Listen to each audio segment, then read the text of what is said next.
Reasonable. Make it a bit darker.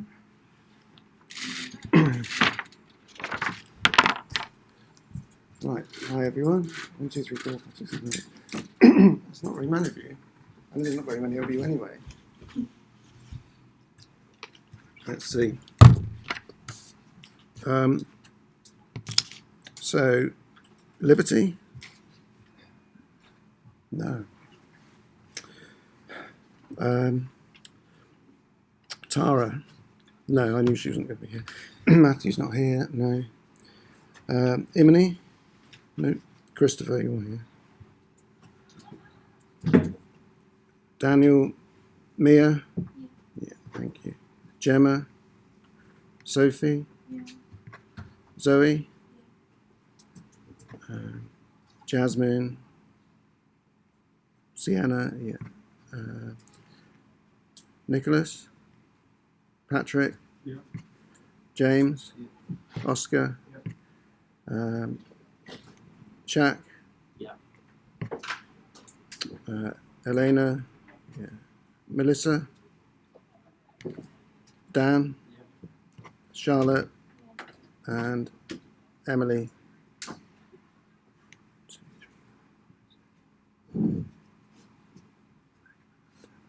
Yeah, that makes sense. 12. Okay. I think this is going to stretch the images out a little bit. So hopefully that's not too much of a distraction. To start with, there's not a lot of images. We're going to run through what this module is about, and what's what you need to be thinking around. I kind of explained a little bit about it last week at the induction. All right, hold on, I need to get my bearings here. So yeah, this as I said last week, this is kind of your first practical unit for level 5. Great. Can you just remind me of your names again? Imani. Yeah, thank you. Yeah, you haven't missed anything yet. Just warming myself up in some way. Yeah, okay. So this is your first practical unit, but as I said last week, we are now with these new modules, we're integrating practice and research into the same module, so you haven't got these two things running alongside. So this is kind of new to us as well. So I'm going to try and go through what's expected of you, the way the module's going to work, hopefully. So you have to bear with me. I'm going to be doing this on both my laptop and here because the two things won't speak to each other. So this is a 20 credit module. It runs till Christmas. So you've got 12 weeks. Teaching block 1 only. So you'll be required to make a body of photographic work. Okay, this is probably quite good. I'm going slowly. Everybody was in the other building. Yeah. So we've got Gemma.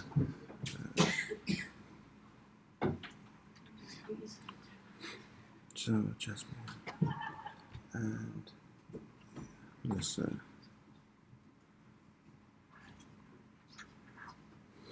All right, there you go. So, hopefully you've absorbed that bit of information. You'll be required to make a body of photographic work, so that you're used to this kind of thing where you're making work. You will also need to produce a research and development report, and I'm going to explain all these things, how they relate to each other as we go along. But this slideshow will be uploaded as a PDF, plus I'm recording what I'm saying, so you don't really need to take notes, but you can if you want. And you will also be required to give a short presentation. So these 3 things are what you need to think about. This is what you're going to be doing over the next 12 weeks. You're going to make some photographic work. You're going to produce a research and development report and give a short presentation. And the module consists of lectures, group tutorials, and crits. So unlike your, say, city spaces or narrative in the photo book, you're going to get lectures throughout this module, and you'll be introduced to ideas, not all at the beginning, but as we progress, and you're expected to engage with those ideas in the way that you're producing work.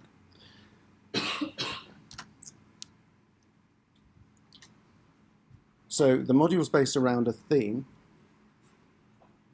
The lectures and the practical work you produce and the research you undertake will all be based around this. And the theme we have that you're dealing with is photography, truth, and artifice. That's what we're dealing with. It's kind of drawn from a module that we used to run called documentary practices, but I'm kind of more interested. We are going to be looking at some sort of documentary stuff, but I'm more interested in the notion of truth in a kind of wider sense, and how that relates to a variety of different practices and how it relates to photography in general. So we'll approach this in a variety of ways, but you are expected to carry out your own investigations, taking the lecture material as a point of departure, looking more deeply into the debates, discourses and practices raised, and discovering more through your own research. So I'm going to lay out a whole load of ideas. I'm going to try and do it in a kind of interesting way. There's not enough time to cover all sorts of stuff. Like, I'm not going to go through, for instance, a whole kind of history or catalogue of documentary practice and all this kind of stuff. I'm going to try and give you lectures that propose certain ideas, and that you can think, how does my work that I'm producing relate to this? How can I engage with these things?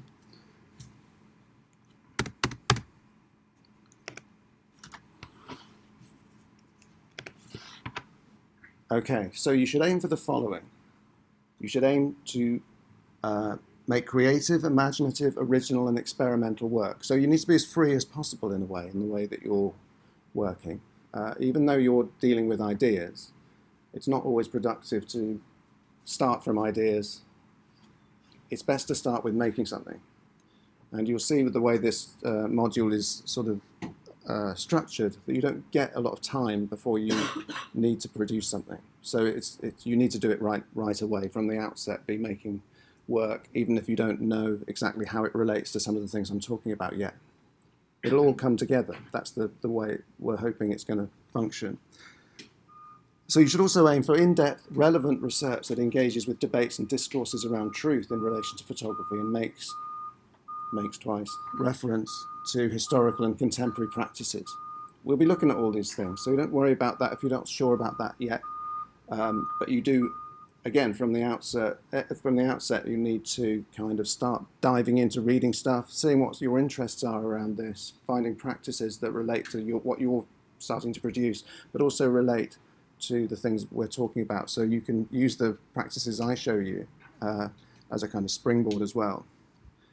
You should also aim for a productive and convincing relationship between your practice and your research. So the two things need to make sense together, and that's the whole kind of point here.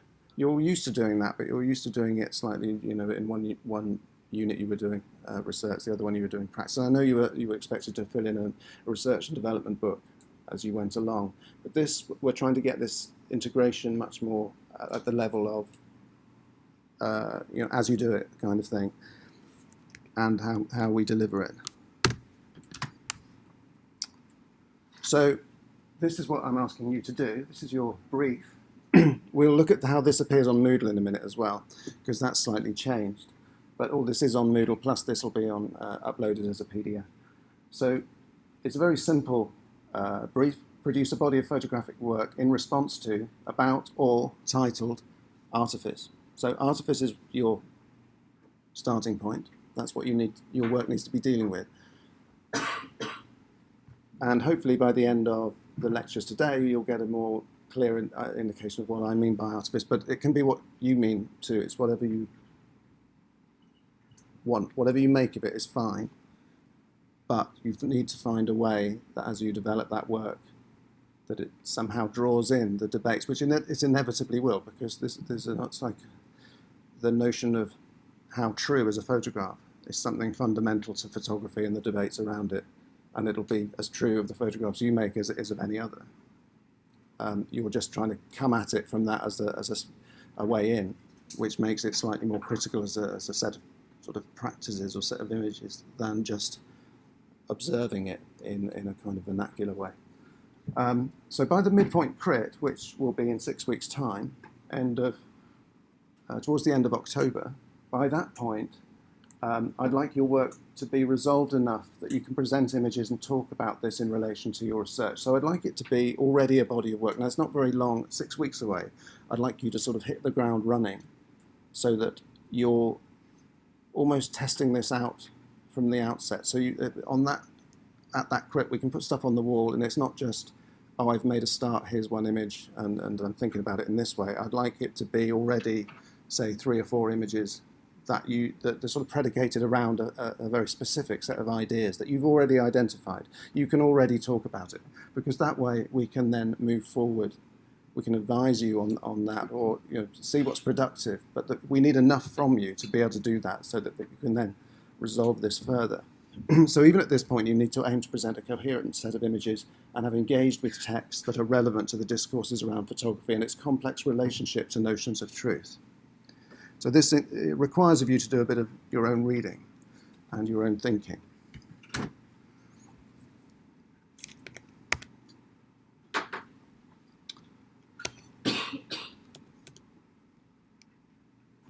Okay, from the midpoint crit, you will need to decide how to move forwards.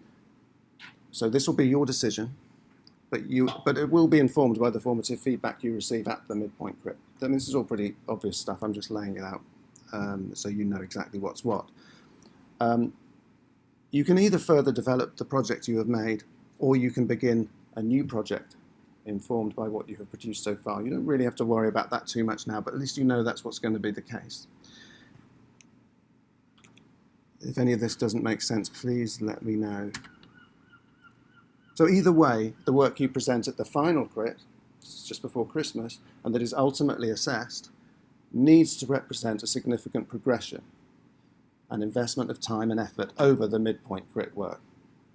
So if you're carrying on something as a project, you've started it off, it's coming together at the midpoint, it's really kind of starting to be resolved. You can't just add one more picture to it and say, yeah, there you go, I've finished it now after another 6 weeks. It's got to represent a significant amount of work above that midpoint crit, even if you're just following it on. Because I don't want to hold you back, because if I say it has to be a different project, it has to be a different set of ideas for that next bit, then I'm kind of, some people might be okay with that, some people might not. But I think in general, if you work hard enough, if you're producing enough stuff, if you're reading enough stuff, it's going to be fine. So I want to keep it as open as possible so that the potential for you to create something that's meaningful to you is maximized. So both in terms of quantity and quality of practice and depth and rigor of research, this all has to have been enhanced significantly in the second 6 weeks up till Christmas. So whilst the term artifice is essential for your initial inquiry, this must be what you start with. It does not need to be so much for the final work, although of course it can be. It'll inevitably be around that. It'll be around notions of truth, even if, because you've started from that. But again, I'm not trying to hold you back. So if artifice is a kind of weird fit for your work that you start to develop, there's the potential to let that go. But the important thing, and however, your work must still remain pertinent and relevant to the debates around truth and photography that the module engages. So you can't just go off on a tangent completely. You still need to make stuff that relates to research around what we're talking about in the module. Yeah?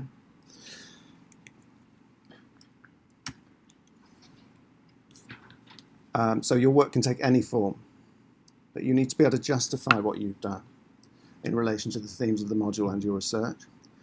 So as an indication, because I know you'd like an indication just of what I mean by anything, if you're producing photographic prints, you should aim to show at least 4 of them by the midterm crit. But that's just an indication. So it would be a bit weird if you only had 1 or 2. It would seem like, to me, well, why haven't we got a few more? 4 seems reasonable. And if you're working with moving image, for example, I aim to show at least a minute of footage by the midterm crit. But those are just indications. That's not some kind of stipulation or firm thing. By the end of the module, this needs to be considerably increased and must represent a significant investment of time and effort, as I've said before. So, any questions on that? That's the work aspect. That's the kind of your practice, what you're producing, when it's expected of you. Does that make sense to everyone? Okay, good.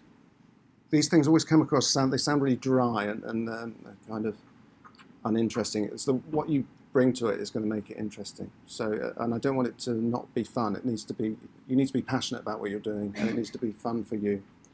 And you just need to be really fully engaged in it. So the research and development report, now this is something completely different in a way to what you've been asked to do before, and it represents a kind of amalgamation of your RDB and a critical context essay. Did you have to write a critical context essay at the end of last year? So I'm not asking you to write an essay. I'm also not asking you to hand in an RDB. I'm asking you to make this other thing, which is kind of in between the two here. So the research and development report needs to summarize your research. And you need to articulate your research methodology. That's how you've chosen to use the images you're making, how you've come to, how that relates to research. What's your methods of working? You need to write up in your own words how the texts you have read and the artists you have looked at have influenced your project, and how your ongoing practical experimentation has led to more research. So it needs to be very reflective on what you're doing, on both the work you're producing, the things you're reading, and critically how they interact with each other and make progress happen. So this means you'll need to refer to and summarize texts in relation to your project, and these need to be referenced and appear in a bibliography at the end. So in that sense, it's a bit like an essay. And you also, therefore, need to use Harvard APA 6th edition referencing throughout. So if you quote someone, it needs to be referenced. You can't just do it. And your document should be fully illustrated too. You need to put images in when you're talking about images. I need to see them. It differs from a research and development book in that it needs to summarize and evaluate your progression rather than evidencing everything you've done and looked at. So you'll almost certainly be producing an RDB or a sketchbook of your own anyway, but I don't want to, it doesn't need to be handed in. So everything in that book that you've collected, everything you've looked at, you need to kind of summarize. So rather than me scouring through an RDB, finding the points at which you've kind of made evaluative comments, this report will only be those evaluative comments, and it will show me what you've looked at and what's important to you and how your whole thing has come together and worked. It differs from an essay, however, in that you are not expected to construct an argument here. It's more the production of an in-depth report on how you've got on, okay? So it doesn't really need a kind of conclusion, for instance, or a sense of going somewhere on its own terms. It relates fundamentally to the work. Yeah. So can this whole thing and this whole kind of project be done as an RDB with all the research and the photos and all the development we do? Can we produce it as an RDB? No, because that would be an RDB. This has got to be a summary. It's got to be it's got to. Another report, I mean, taking the photos and putting them somewhere. What can the work be an RDB?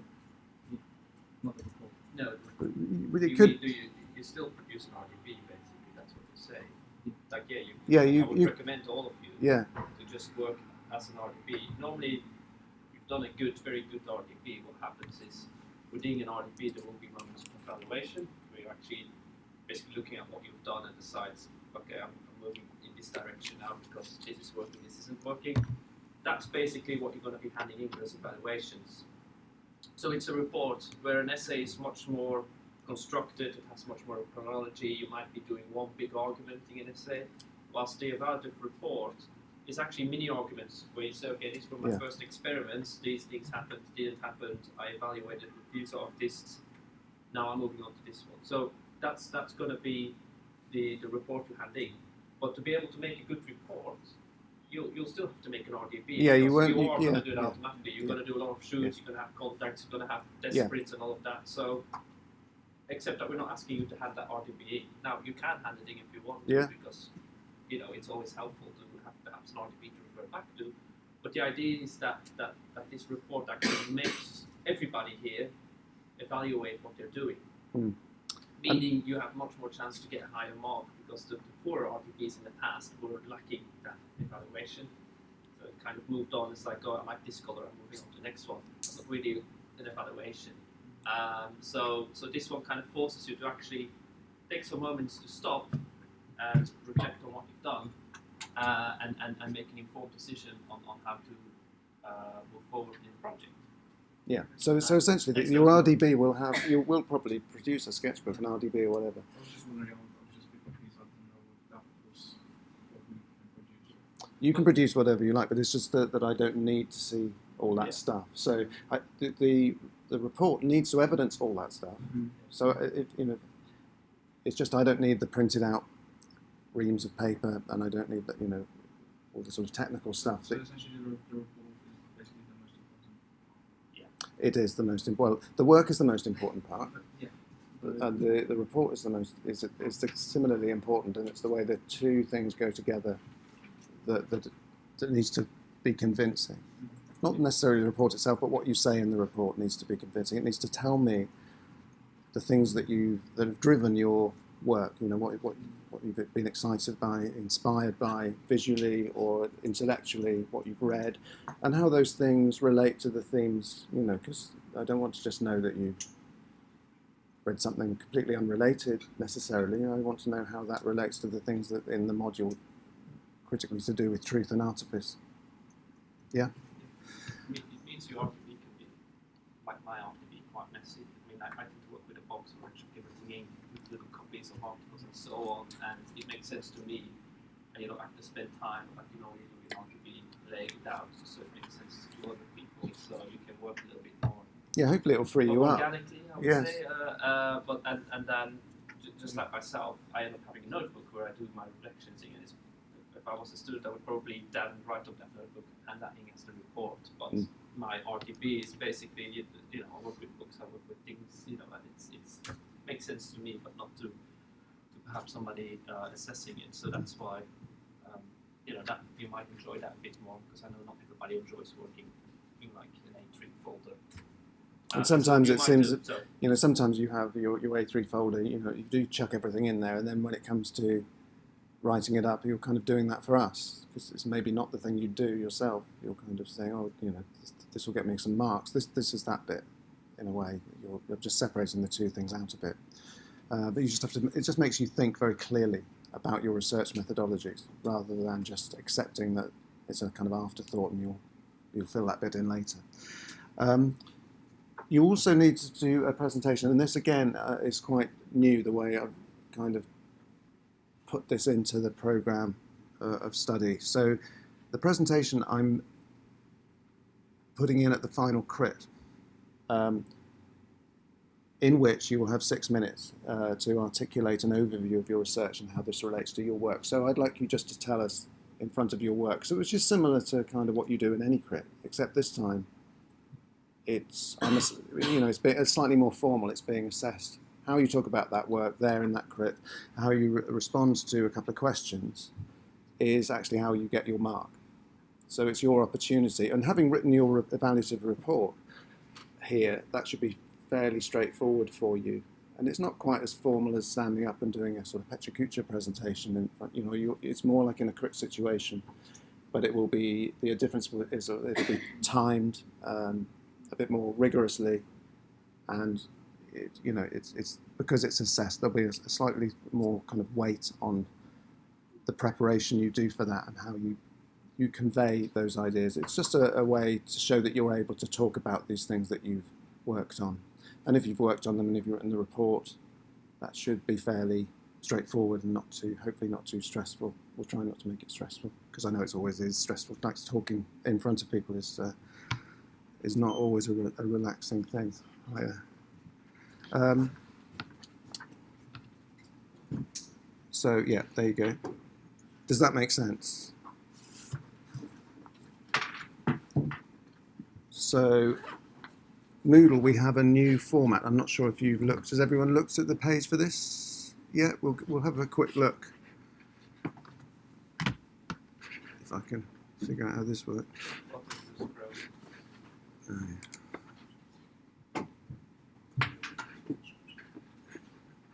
Oh, okay. Um,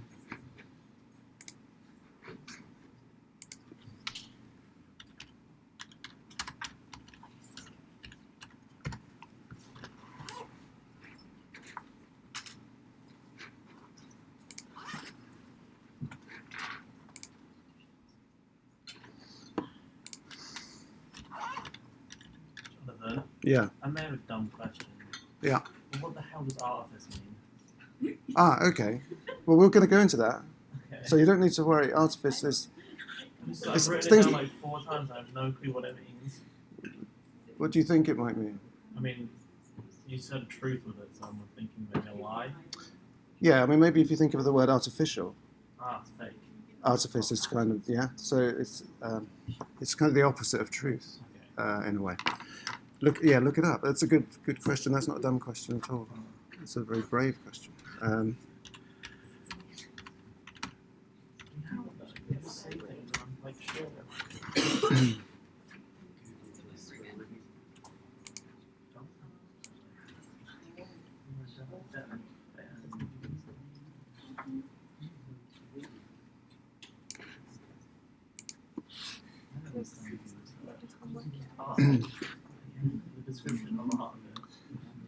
Okay, the other thing you might notice is that a lot of our modules now are quite a kind of mouthful in terms of their titles, and they all sound quite similar. So just so you know, I'm choosing to call this module Critical Practices because I think that sums everything up without me having to say photographic critical practices in research every time I refer to it. Okay, so let's call it Critical Practices because that makes sense. You're being critical, you're making practice. Critical bit is the research too, so I think that makes sense. It just means it's easier to talk about.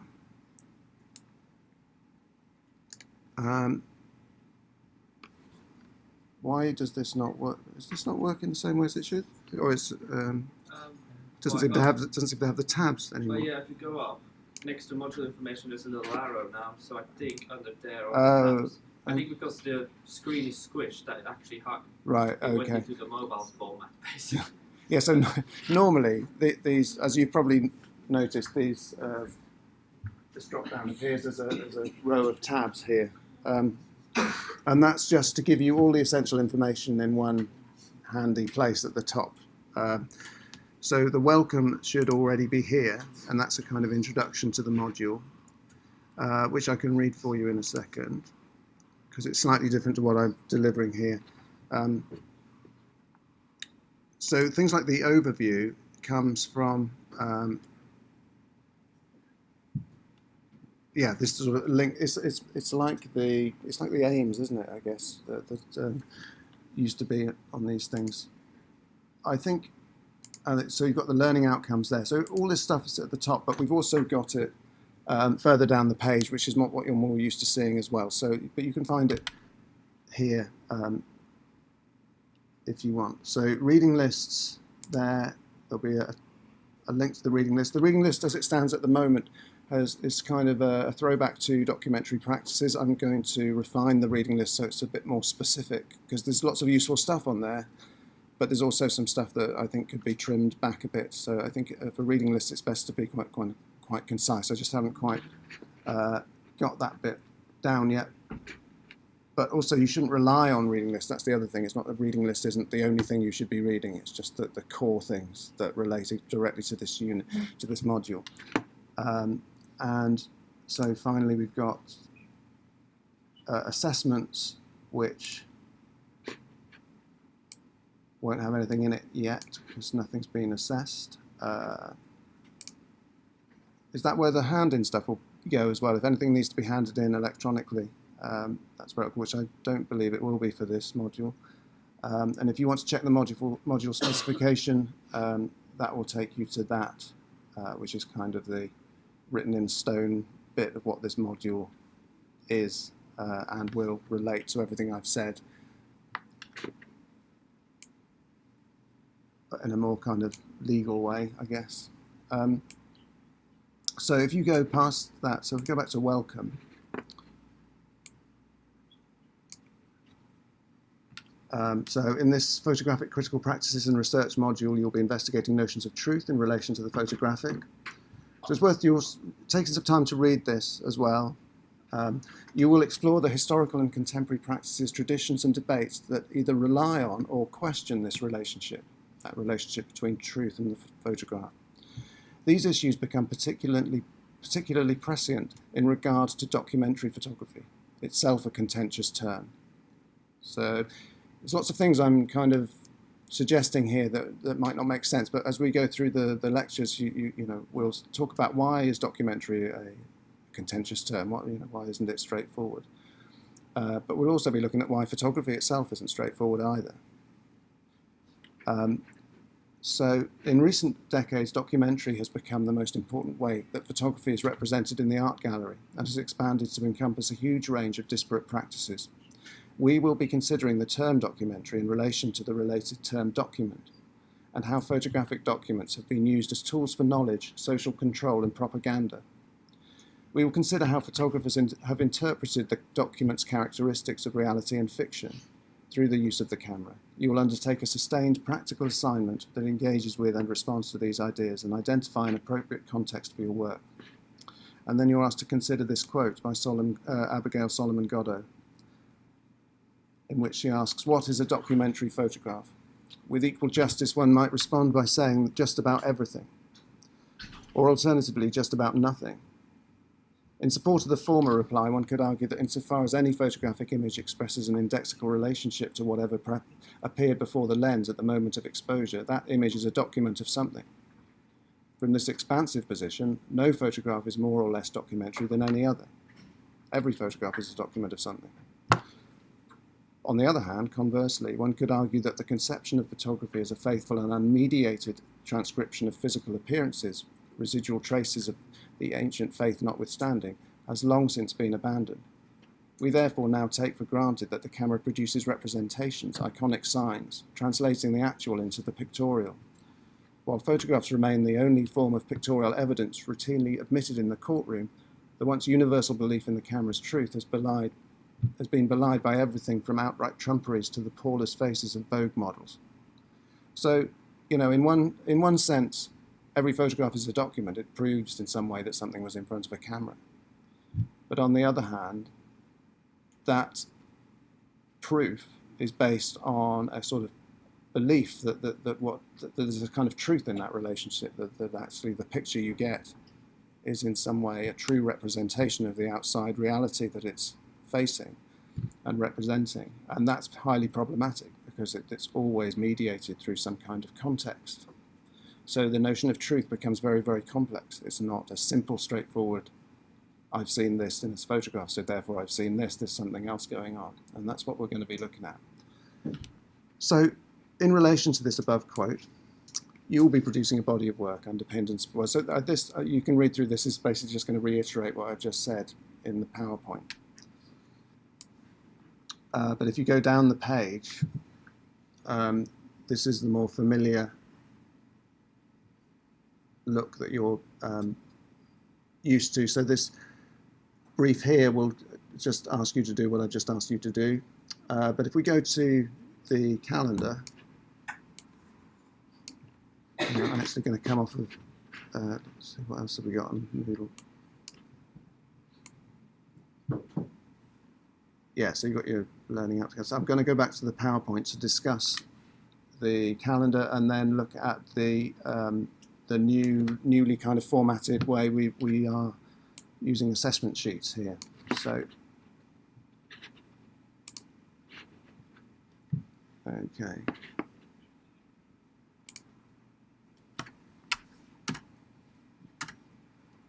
So let's just have a look at what you're going to be doing. So we're here at the moment, week 9, Essay 303. This will go until 12 o'clock. There's a drop-in session straight after this. If you've got any questions, you can come and just see me. And this will run back that way. This afternoon, we've got another lecture. So what we're going to do, once I've wrapped up all this kind of boring, dry stuff, we're going to start talking about some actually photography stuff this morning before 12, and then again, after at 2 till 3, I'm going to talk a bit more about stuff. And the sort of main emphasis of today is kind of origins of the relationship between photography and reality, and how right from the outset these were kind of complex issues that have never really gone away. But I think it's important for you guys, rather than me launching into some sort of thing about documentary photography, it's important for you guys to understand how photography happened in the first place, and what a kind of difficult medium it is to kind of pin down in any way, and particularly in relation to its kind of veracity and its relationship to the real. So hopefully that's not going to be too dull, but hopefully it will sort of put things in your mind that you haven't really considered before. Because I think the thing with photography is it's so prevalent and so much a part of our lives, it's difficult to see it. And that it wasn't actually that long ago that it was quite a surprising thing. So such a surprising thing that people just literally couldn't believe it. Whereas now it's almost everything that we think we know, we probably know through images in some way. Like, you think you know what the Amazon looks like. That's just simply because it's been photographically mediated to you. Hardly anybody would have actually seen the Amazon. So a lot of our beliefs are sort of predicated on a sort of unacknowledged reliance on photographic imagery, which simply wasn't there like 200 years ago. So back to the calendar, you will see that over the next few weeks, the midterm crit is here on the 21st of October, but you'll see, as we'll be splitting into small groups, 4 groups, you'll see you will only have 2 tutorials before that crit, so you need to be working very much on your own on this, and don't think too much. I think let the thinking happen through the work. Don't hold back and think, oh, I need to come up with a really good idea first. It's almost like we did with city spaces and that kind of warm-up exercise. It's almost like that. I think if you can produce images, thinking about the things I'm delivering to you today, almost instinctively, almost in a way thinking, oh Christ, I don't know what to do. Oh, this will do. I'll do that.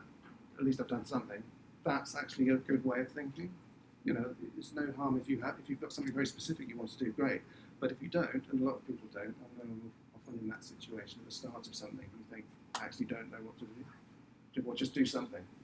And then we've got something to work from. And you'll be surprised what comes out of that. So, as I'm saying, you've only got 2 tutorials before that midterm quiz, and I've asked you to produce a resolved body of work for that midterm quiz. So that's quite a challenge for you. There's also, as you can see,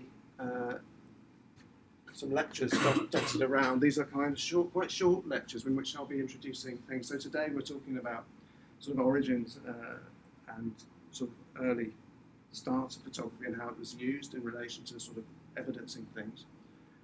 Later on we'll be looking at more recent ideas and recent practices. And a similar sort of situation goes on till the end. Correct? I think you have then 3 group tutorials each before you then end up at the final crit. So the point is you just need to be working away on your own and bring stuff so that when we have those few tutorials, they're productive for you.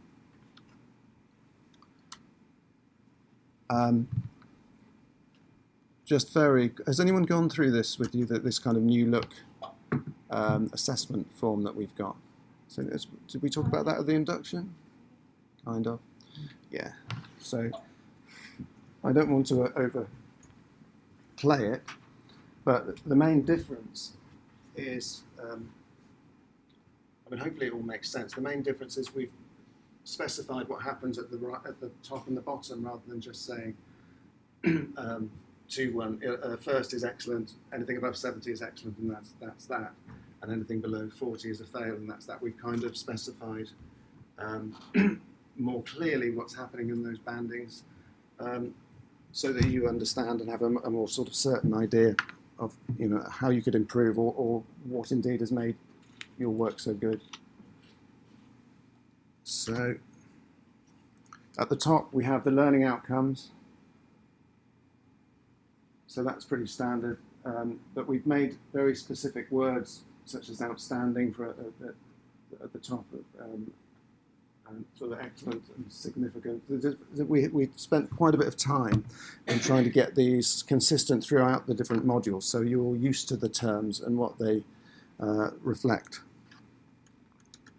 But yeah, I'm reticent to go through this because I do encourage you though to look at it.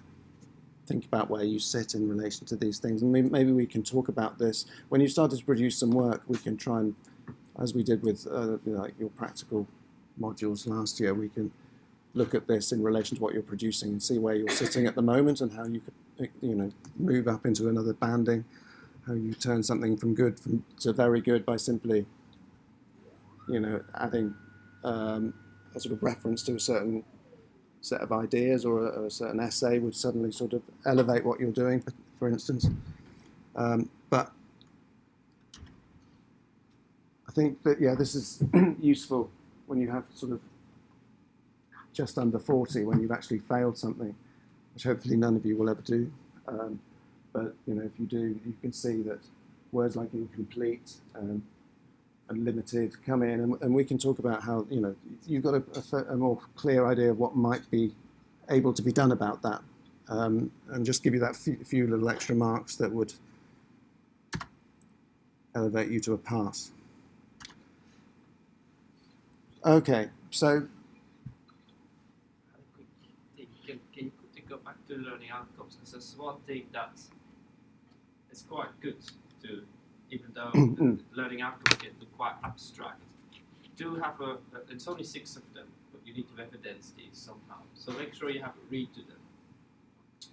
And when you're working towards your crit, never wait till you're working to your first crit. So start to look at, am I doing these things? Because they're quite helpful, because as Johnson says, artifice is a thematic to help you get started, but if you veer away from it, it's not the end of the world. And the reason why it's not the end of the world is because of these learning outcomes. That's actually what you're demonstrating, and you'll notice that we don't say you have to demonstrate to produce a work around the thematic of artifice. It's actually quite generic or more general things that we're asking you to do. One of them that's quite important, because it's actually going to be returning in pretty much every module that you're going to have from now on. It's number 6, where we're asking you to evaluate your practice and research developments as part of formative feedback and assessment. And also number 3, where we're saying develop your project informed by all of that, plus feedback from tutorials and formative assessment sessions. So formative assessment sessions are your crits. So basically what we're saying is you need to evidence that you've engaged with your tutorials and crits. So if you're deciding not to attend any of the tutorials and crits, you will not be able to evidence this. You won't be able to pass the module. So that's quite an important one.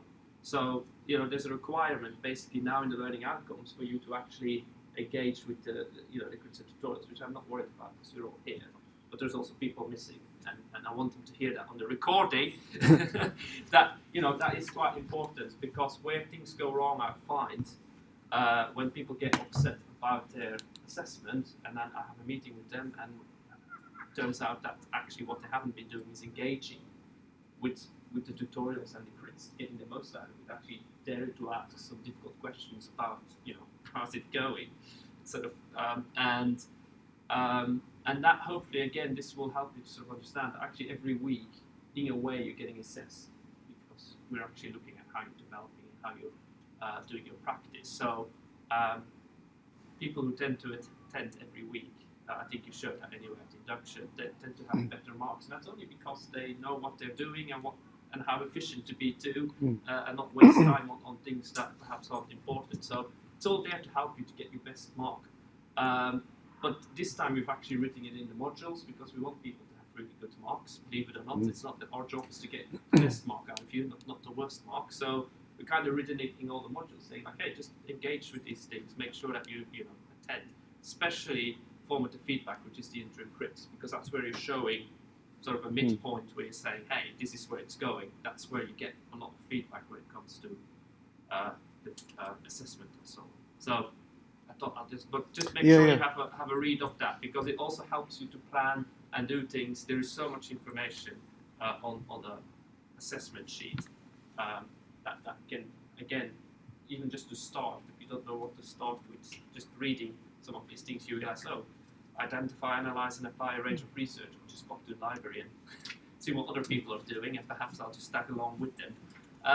Anyway, I'll let you continue to. Yeah, I mean, the trouble with all these things, when you kind of write it down, it just seems really intimidating and like you're being forced to do certain things. But really, if you turn up to the things, the tutorials, and you're talking about your work and you're making stuff, it'll all happen anyway. It's not like it's the easiest thing. Actually, just showing up and talking about your work will result in a body of work at the end that is somehow resolved.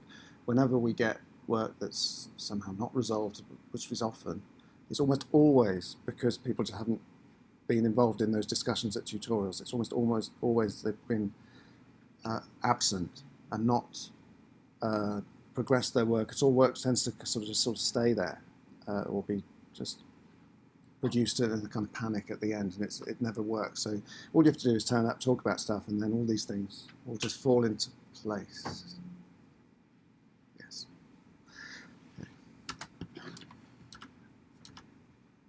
So these are the kind of lectures that we have 5 lectures throughout the module. The one I'm going to give you now is origins, and then this afternoon this has changed slightly, and that sounds horrendous. It's not. It does touch upon portraiture, but it's not. Because I wrote this PowerPoint way back in the summer. Since I've written this actual lecture, it's not quite the same. But the point, the main bit there is technology, art, science, power. Where is the truth? That's kind of where I wanted to be, and it does take as its starting point the sort of photographic portrait, but it's not all about portraiture as such. Origins is about just how photography started, where it came from, what it is. Lecture 3, I can't remember when that is, it's either next week or a couple of weeks. We're going to be talking about staging and theatricality within the documentary tradition, which means we'll have to look a little bit at what the documentary tradition is, and that's actually the concluding bit of lecture 2 is taking us from the 19th century to a position where documentary as a term starts to be used, because it's something that one thinks about. Well, actually, let me ask you this: what is a documentary photograph? Or maybe put another way, what if a photograph is a documentary photograph? What does it need to be? Anyone? True? Okay. True representation of the time or what's being documented. Yeah? Anyone disagree with that? And then maybe what's documentary photography for? I mean, there's a kind of, it's a difficult thing, isn't it? Because it's if documentary is true. But it's not at the same time, because some photos you look at them and they're not real. Not real, like they can portray something, but is there a presentation the photographer wanted to? Yes. Yeah. No, it's a point of view, isn't it? Yeah. So there's a big difference between, say, a document. Because there's always another side to the story as well. Yeah. So, yeah, this is good. So the point is that you're saying 2 things. You're saying it's got to be kind of true because it's about the real world, but actually it's not true at the same time. So it's that complexity. There's no kind of answer to that. So that's why it's a series of debates, and that's what we're going to be looking at. Because even though, but also, if, in terms of documentary as a thing, when one says a documentary photograph, is there a certain type of image that comes to mind in your head? What is flashing before your mind now? And in my head, it's some kind of war picture from Don McCullum or something, or a picture of somebody, homeless person on the street, something that's. But why? Sorry, A riot. a riot, yeah, and also in my head that this might be a reflection of my own age and my own sort of social conditioning, but I'm thinking of a black and white image for some reason. Is that like completely against what anyone else is thinking? Because these things, they have a kind of signification. That word, documentary photography, signifies a certain type of practice, which we need to look at and kind of unpack a little bit. And it tends to be related to the history of photojournalism. It tends to be to do with picture stories that come from newspapers, from picture magazines that were prevalent in the mid-20th century, that then became superseded by television. But that kind of idea of a sort of photographer going into difficult situations or expressing social concern through his camera and taking sort of gritty black and white images of people who are less privileged or having a hard time and then presenting them back to us, that's a kind of cliche in one's head, certainly is in mine, and it's that what documentary practice means now, which I kind of noted earlier, how that's been introduced into the art gallery in more contemporary times, is quite a different set of practices that don't have the same kind of reason for being. And yet still, when we hear the term, we think of those kind of Don McCullin type of war images, that sort of stuff. So we need to look about where all that comes from, because you need to be in control of that. When you're making your images, you need to have these things in your head. What am I drawing from here? What traditions am I drawing from? And if I am doing so, am I doing it intelligently, or am I just blindly trying to reproduce things that have been done before?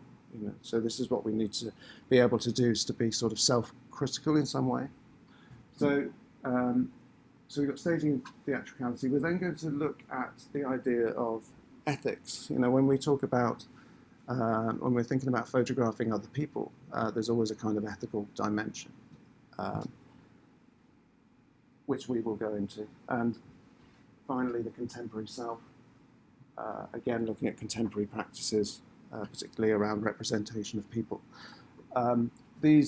This one may change. It depends how the kind of series goes, how your work's progressing. I will kind of remain slightly flexible and try to deliver which are things that I think are most useful to you and is going to most produce ideas for you to work with.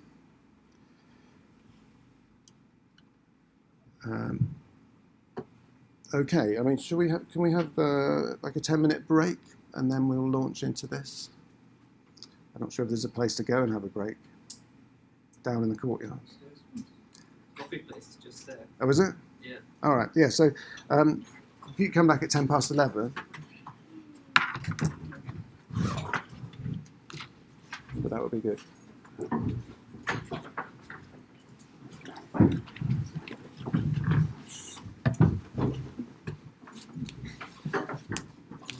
And whilst you're having your break, think about if you have any questions about all those things I've just said. If anything seems confusing or if you find yourself standing with someone and saying, what the fuck was all that about, then come back to me and say, what the fuck was all that about? And I'll tell you.